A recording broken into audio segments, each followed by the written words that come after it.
Hello, everyone. Welcome back to another episode of the Chill Out podcast. So, today we need to discuss something that I honestly think deserves its own emergency hotline. I'm not even joking. The luteal phase, or as I like to call it, who replaced me with this person, honestly, because I swear there are weeks when I feel completely normal. I'm motivated, I'm getting things done, I'm working out, I'm answering messages. I'm really optimistic about life and I just feel great. I'm emotionally stable. I'm thinking, wow, maybe I've finally figured myself out. Maybe things are finally falling into place. Maybe I'm actually healed. Maybe this is who I am now. And then suddenly, I'm not even kidding, 3 days later, someone breathes incorrectly near me and I'm like, why are you doing that? Like everything literally starts to annoy me. My jeans suddenly don't fit the way that they did 5 minutes ago, literally. I'm hungry even though I literally just ate. And I'm not even kidding. I'm not sure if it's because I've recently started taking creatine in the mornings, like on a regular basis, or I don't know what it is, but I've been craving food. Like there's a hunger inside me that kind of feels like Stefan Salvatore from Vampire Diaries trying to withstand from drinking blood. Like I'm not even kidding. It's insane. Like that hunger has just been intense. And maybe it's because it's slowly becoming that time of month. I have no idea. That feeling when you're in your luteal phase and you just feel tired and then your motivation has mysteriously left the building. I see one emotional dog video on TikTok and suddenly I'm thinking about every dog that I've ever met. And I'm standing in the kitchen at 9 o'clock at night thinking, okay, would garlic bread fix this? And honestly, sometimes the answer is yes, because what can bread and ice cream not fix, honestly? And for the longest time, I didn't connect any of this to my cycle. I would honestly just think, what is wrong with me? Which is usually the number one question that I tend to ask myself because I'm literally my worst critic and it sucks and I'm trying to get better at it, but one step at a time, okay? And then I'll be thinking, why was I perfectly fine last week? Why did that workout feel incredible 3 days ago? And today I feel like my limbs are made out of cement. Why am I suddenly questioning my job, my relationships, my appearance, my entire personality, and whether anyone has ever actually liked me? And then that magical day arrives when your period comes. Okay, as my friends and I like to call it Shark Week. And I'm like, oh, right, there she is. And I don't know if you experience this as intensely as I do, because everyone's cycle is different. But once I started actually paying attention to mine, it was almost comical. There was a pattern. And I think knowing that there is a pattern has really helped me to stop, making things into things that they shouldn't be on like how I feel and all of that, because there's a huge difference between my life is falling apart and I'm feeling unusually emotional today and I'm also 6 days away from my period. Those are two very different conversations. And obviously, I want to say this right at the beginning. I don't believe your cycle should become your entire personality. I don't think every emotion you experience is because of hormones. If someone has pissed you off during your luteal phase, they may still have honestly pissed you off. And that's okay. We're not blaming progesterone for every bad boyfriend, but I do think there is something really helpful about understanding that your body does not necessarily feel identical every single day of the month. And maybe instead of fighting that, we can work with it a little bit. Because for years, my approach was basically ignore my body, continue with my schedule, get annoyed at my body for not cooperating, push harder, feel worse because of that, and then repeat. A very sophisticated system, right? And now I'm trying something completely different. I'm paying attention. I'm noticing when my energy changes. I'm noticing when I'm feeling a little bit hungry. I'm noticing when I'm more sensitive. I'm noticing when I need a little bit more space. And I think the biggest thing I've learned is that sometimes your body isn't asking you to completely stop your life. It's just asking you to stop pretending like you're some robot. This is my luteal phase survival guide, not a medical guide, not a you must do exactly this on cycle day 23 guide. More like, here are things that actually make me approximately 37% less likely to lose my mind over something completely insignificant. I'm not even kidding right now. And if you're currently listening to this under a blanket, eating some carbohydrate based and wondering why everyone has been irritating you today, welcome. Okay, you are among friends. We get it over here, okay? And we are understanding and supportive, and I really hope that this episode helps you. I just honestly can feel that I'm slowly coming to that time of the month. And I know this is like so much information, but I have an irregular period, whereas other women tend to have something that comes on the exact single day every single month, which is amazing. Good for you. I'm so jealous because sometimes I'm thinking, okay, when is it coming? And know that it's coming soon. But then sometimes I'm completely like off the mark. Like I literally forget that, oh, it's coming soon because life is just going at like literally 100 miles an hour. But I'm starting to get a little bit better at it. And I think that lately I've just been feeling really wanting to be by myself and like in my own space, which is incredible. But also at the same time, it's like, why Kelly? Also, it's almost the end of the year. And I think a lot of people are feeling that like mid-year burnout type of thing, where you're starting to feel a little bit overwhelmed. And I don't know, like I'm just someone that likes to be optimized at every single point. I want to feel good. I want to perform at my best. I want to push myself hard. I want to be the most productive. I want to work the hardest. And sometimes that already can be so overwhelming, especially like as a woman, when we have all of these hormones going on and we have like 500 tabs open in our brain. It can be so difficult to just get through the day sometimes, and you feel so overwhelmed, and then someone's asking you a question and you're getting annoyed at them, but it has nothing to do with that person.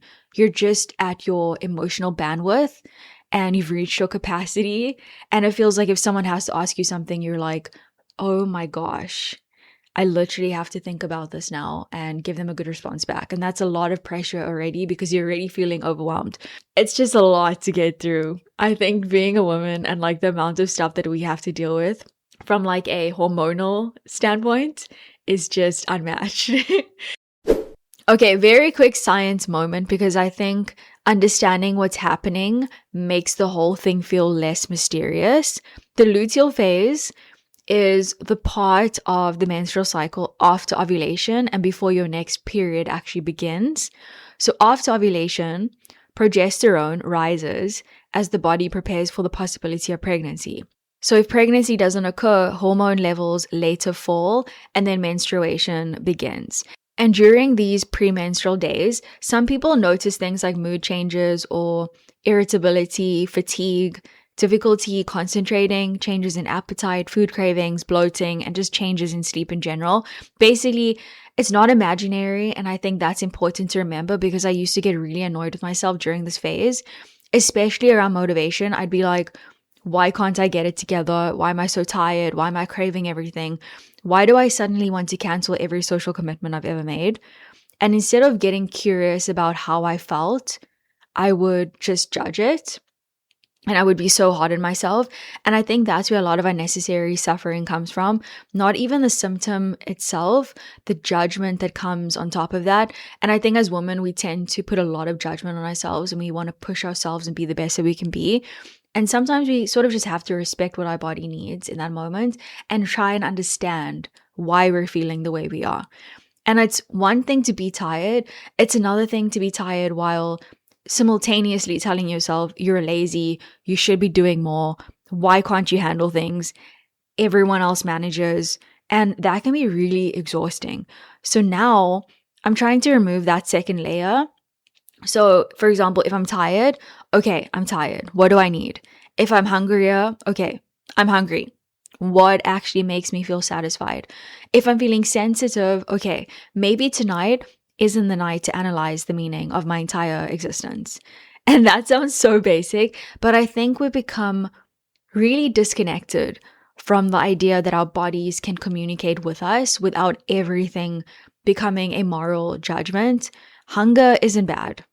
Tiredness isn't bad. Wanting rest isn't bad. Having a lower energy workout doesn't mean that you're failing. Their information, all of those things. That's it. And I think learning how to interpret that information instead of immediately fighting it has been one of the biggest changes for me. Can we also talk about the mental side? Because this is honestly the one that gets me. There are moments during my luteal phase where my brain suddenly becomes an investigative journalist. Everything requires analysis. Someone sends okay, and suddenly I'm like, okay, how? What does okay mean? Are you angry? Did I do something? Why wasn't there an emoji? You've used emojis before. That is honestly me so much sometimes, because if someone just sends me okay, I'm like, where is the emoji? Okay, you've always sent emojis to me. Like, what is happening here? Are you okay? Did I do something wrong? And then the spiral continues. Or I'll suddenly become hyper aware of my appearance. Something I didn't care about 4 days ago is now literally a national emergency. My skin, the way that my body feels, and that pair of jeans, my hair, my outfit that I just bought, and I had to teach myself this rule. Do not make permanent conclusions based on temporary feelings, because sometimes the luteal phase can literally convince you that you need to change your entire life immediately. Like, stop doing the podcast, never touch YouTube videos again, cut your hair right now, end every friendship that you have, buy an entirely new wardrobe, move countries. And maybe you do need to do some of those things, but can we perhaps revisit them next Tuesday? I think that's become such an important little habit for me, not dismissing how I feel, but postponing the verdict. There's a difference. If something is bothering me, I will acknowledge it, of course. I'll maybe write it down so I don't forget, because if you tend to forget, it tends to like go to the back of your brain and then bother you later on. But I don't necessarily act on something immediately, because I've learned that sometimes something still matters a week later, and sometimes my period arrives and I'm like, oh gosh, I actually don't care about this. And that has been very humbling, okay? Sometimes it is good to think things through and not act on something and like give yourself a night's rest. Sometimes just to figure out, does this still matter the next day? And that can be so humbling, because there's been moments when I wanted to do something and I'll wake up the next morning, I'm like, Kelly, you are insane. Like, you do not need to do that. We do not need to revisit this again, okay? I can't believe I almost went to go and cut my hair because I was feeling a little bit emotional the day before. Like, no, we're not doing this. So I think there's something really empowering about understanding your own patterns, because it gives you context without invalidating yourself. You're not saying it's just hormones, like chill out, none of my feelings matter. You're actually saying my feelings matter, and I'm also aware that my emotional sensitivity might be higher right now. So I'm going to give myself some time before deciding what they mean. And that feels so much more healthier to me. So yeah. This one might honestly be the most helpful thing that I've started doing. I don't wait until I feel awful to take care of myself. I try to get slightly ahead of it, because there's nothing worse than being tired, emotional, bloated, hungry, and then looking around your apartment and realizing that you also have no clean clothes. Okay, everything is either at the laundromat or it's in the washing machine and it still needs to be hung up. This is like so, oh my gosh, I'm so embarrassing and so cringe. I really hope no guy is listening to this episode at this point. If you are a guy, please click out of this episode, because this is a ladies only one, okay? And that's where things become really personal. So I know my period is approaching. I start making life a little bit easier for future Kelly, not in some intense Sunday reset way. I'm not alphabetizing my fridge. I'm not meal prepping 19 identical meals for the week. I'm just removing friction. So like laundry, do it. Sheets, change them. Groceries, restock them now. Easy meals, make sure that they're there. Hair needs washing. Let's perhaps do that now instead of waiting until I'm sitting in the shower questioning life. I tidy my space. I make sure that I've got things I know I'm going to want. And I think of it almost like leaving a care package for myself, because when the lower energy version of me arrives, she's not walking into chaos. She's walking into clean sheets, food in the fridge, comfy clothes, a reasonably clean apartment, a little bit of breathing room, and I can't explain how much that matters. I think sometimes we associate self-care with what we do once we've actually already hit a wall. We're exhausted, so now we rest. We're overwhelmed, so now we cancel things. We're starving, so now we need to rush and figure out dinner or just order pizza. But I'm starting to think the best version of self-care is often preventative. It's saying, I know myself. I know I'm probably going to need a little bit of support next week.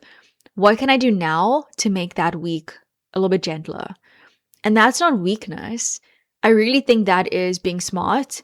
If your friend told you, hey, next week is probably going to be really rough for me, you'd probably say, okay, what can we do? How can we make it easier? And yet, when it's ourselves, it's like, oh no, we take the back seat. Good luck, babe. See you on the other side. No, like help her out. Future you deserves backup as well. And sometimes that backup is honestly as simple as clean sheets and a freezer full of food. Okay, so this also applies to my calendar, because something I've realized is that I don't need to schedule every single week of my life at exactly the same intensity. And obviously, life doesn't always allow you to control this. You still have work, you still have meetings, you still have responsibilities. You cannot email your boss and say, sorry, babe, progesterone. Unfortunately, society continues. But where I do have flexibility, I use it. If I'm already feeling more tired or easily overwhelmed, do I really need 4 social plans in 3 days? Probably not. Do I need to say yes to that thing that I didn't actually want to attend anyway? Probably not. Could that dinner become next week? Maybe. And this isn't about hiding from the world every month. I actually think that could make you feel worse. It's more about being realistic about your capacity. So for example, I went out with my friend yesterday and we went for breakfast and we went like for a little bit of shopping and walking around and all of that. And that was something that felt really good. Initially, I was feeling like I kind of wanted to be in my own space. And that has nothing to do with the person. It's just sometimes we get so caught up in our own heads. We're so exhausted from the week. We just kind of want to be by ourselves and be in our own space. And you know what I mean? Like we just want to recharge because it's just been a lot. But sometimes actually getting out of your environment and seeing someone and having that space to be around people that actually make you feel good, it ends up making you feel good. Because I used to confuse having boundaries with being boring. I'd think I should go, I should be social, I should push myself instead of, do I actually really want to do this for myself? And if I do, cool. If I don't, then I'm not going to go. And then I'd go somewhere already depleted and spend the entire evening wishing that I was rather at home on the couch. And who is really benefiting from that? I'm not benefiting from it. Probably not the person sitting opposite me while I'm mentally thinking about my couch and my blanket and watching Smallville. So now I try to ask, do I actually want this? Do I have energy for it? Would this make me feel better? Or would it drain me more? And sometimes the answer is, go have fun. Enjoy your life. And sometimes it's, Kelly, let's do a face mask tonight. Let's have some wine. Put your pajamas on. And both can be valid. Okay, can we talk about food, specifically carbs? Because I feel like there's a version of wellness culture that has somehow managed to turn wanting bread into a personality flaw. And I'm kind of over it, if I'm being really honest. If you've ever entered the week before your period and suddenly thought, I could literally eat the entire kitchen, you're not alone. Appetite and food cravings are recognized premenstrual symptoms, and research looking across menstrual cycle phases have found that average energy intake can be higher in the luteal phase. Although individual experiences do vary, research also suggests resting metabolism may increase slightly during this phase, but the effect isn't identical for everyone. Like everyone's different, which made me feel very validated, I'm not gonna lie, because there were times where I'd be hungrier and still try to eat exactly what I ate the previous week. Then I'd wonder why I was thinking about food literally every 14 seconds. Maybe because you're hungry, Kelly. Okay, groundbreaking stuff. I mean, come on. And something that has really changed for me is that I don't immediately treat increased hunger like something I need to suppress. I actually eat, and I try to make meals satisfying. So yes, oats, rice, potatoes, bread, fruit, pasta, beans, lentils, whatever works for you. And personally, I find there is such a difference between eating enough through the day and spending the entire day trying to be good, only to find myself standing in the kitchen at 10 o'clock at night, eating literally everything that I can because I'm starving. Because sometimes the problem wasn't that I lacked willpower. The problem was that dinner was basically air, like it was nothing. And I think this is especially important because I don't want food to become another battle for me. I've struggled with having a bad relationship with food my entire life. It's been terrible. I do not wish that on anyone. And it's just like, it's not fun. I spent enough of my life treating my body like something that needed to be controlled. I'm much more interested now in asking, what would make me feel nourished? What would actually satisfy me? What would give me energy? And sometimes, yes, that's going to include a piece of bread, a croissant. I love croissants so much. Maybe some garlic bread. Okay. So good. Like, we're keeping her. We're keeping the garlic bread. Also, can we stop having full legal proceedings over cravings? Because I think this happens so quickly. You want chocolate, then suddenly you're like negotiating with yourself. Should I? Shouldn't I? I've already eaten this. Maybe tomorrow. Maybe just one square. And now the chocolate has occupied your brain for 2 hours. Oh my gosh. Sometimes just eat the chocolate. Move on. I honestly think removing the drama around food has made food so much less dramatic for me, because the second something becomes forbidden or I'm like overthinking it, it's not fun anymore. And suddenly I like really want it. And during the luteal phase, when I know my appetite may be different anyway, the last thing I want to do is add guilt on top of it. So I sort of think in terms of adding rather than like restricting. Can I make this meal more satisfying? Can I add some protein? Can I add some fiber? Can I have the chocolate after if I still want the chocolate? Great, done. It's that simple. Food should not require this much paperwork. This took me years because there was absolutely a version of me who thought discipline meant doing the exact same thing no matter how I felt. So if I was tired, train. Period coming, train. Didn't sleep, train. Body feels like concrete. Clearly you need more discipline. And now I look back and I'm like, babe, relax. Honestly, what I've learned is that I care much more about consistency across months and years than proving something to myself on a random Wednesday. And this is where I want to be careful, because social media loves turning cycle syncing into these extremely rigid rules, and I just don't operate like that.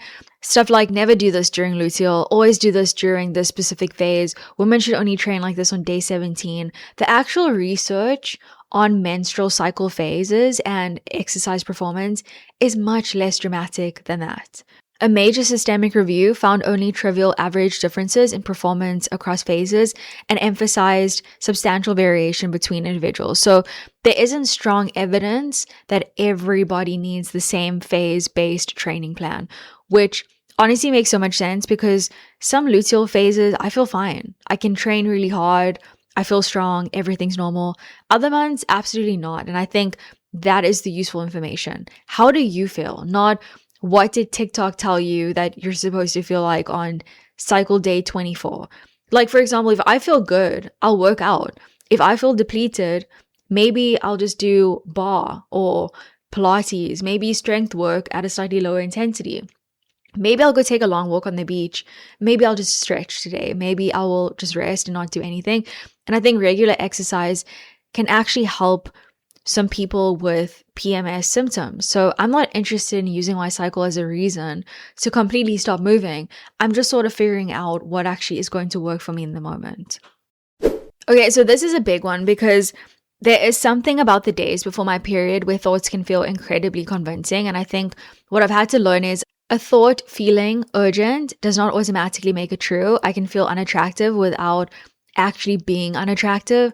I can feel behind in life without actually being behind. I can feel like someone is annoyed at me without having any evidence that they're annoyed at me.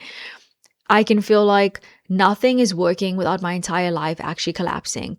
And the phrase I've started using is, I don't have to solve this tonight. This has saved me so many times, because sometimes the best thing you can do for yourself at 10 o'clock at night is stop trying to perform emotional surgery on your entire life. You're tired, you're overstimulated, you're emotional. This is perhaps not the ideal time to determine your 5-year plan. Like, go to bed, have a shower, put some Real Housewives on, revisit this tomorrow. And again, I'm not saying ignore your legit problems. I'm saying that we don't have to treat every uncomfortable thought like it's an emergency, like it needs to be solved right now. Sometimes the kindest thing is to create a little bit of distance between feeling something and deciding what that feeling actually means. Like, sometimes you don't need to figure out everything.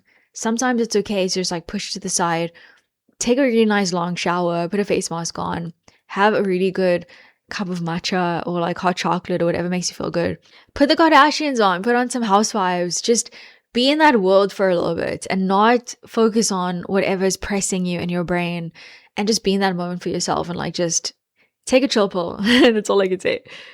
Okay, so I really want to chat about the luteal phase social battery because this is so relatable. I'm not even kidding. My social battery also changes. And again, I don't think this means that you should isolate yourself for a week, but I do think that you can acknowledge when your tolerance for stimulation is lower, which is usually a lot of the time. I might choose dinner with one friend instead of like a massive social event. I might leave earlier. I might not schedule 3 things in one weekend. And I don't apologize for it anymore. Okay. Sometimes you just need a little bit of a break and you don't need to be taking in as much as you were before to like please people or I don't know, feeling FOMO, whatever you're feeling. But I just think that part of growing up has been learning that managing my energy is my responsibility. Nobody else knows what my internal battery is sitting at. I do. So if it's at 14%, maybe we're not going clubbing until 3. And there's something very freeing about that. You can love people and still need to be alone. You can enjoy socializing and still have a lower social battery one week. You can say, I'd love to, but can we do next weekend? That doesn't make you sound flaky at all. I think it makes you sound very honest and you're setting boundaries for yourself and it makes you aware of actually what you need. Okay, if I had to make an actual survival kit, what's going in? First of all, comfortable clothes. I mean, who doesn't like to feel like Adam Sandler every single day of the week? Especially when you're at home, you want to be cozy, you want to be vibing out. And you know what? If I'm being honest, I love feeling like Adam Sandler when I'm going to grab a matcha or going to the grocery store, okay? Because who doesn't love to feel comfortable? And I feel the sexiest and the most amazing when I have like a really cool, like slick back bun, some hoops, and I'm wearing an oversized hoodie or something comfortable. Like I feel really good. So that's definitely on the top of my list because there's absolutely no universe in which I'm willingly wearing something, digging into my body when I'm feeling bloated. We are done suffering for fashion for this specific phase. The second thing is adding food that I actually like, not sad diet food, real food, satisfying meals, snacks, carbs, chocolate, fruits, obviously in moderation, whatever makes sense.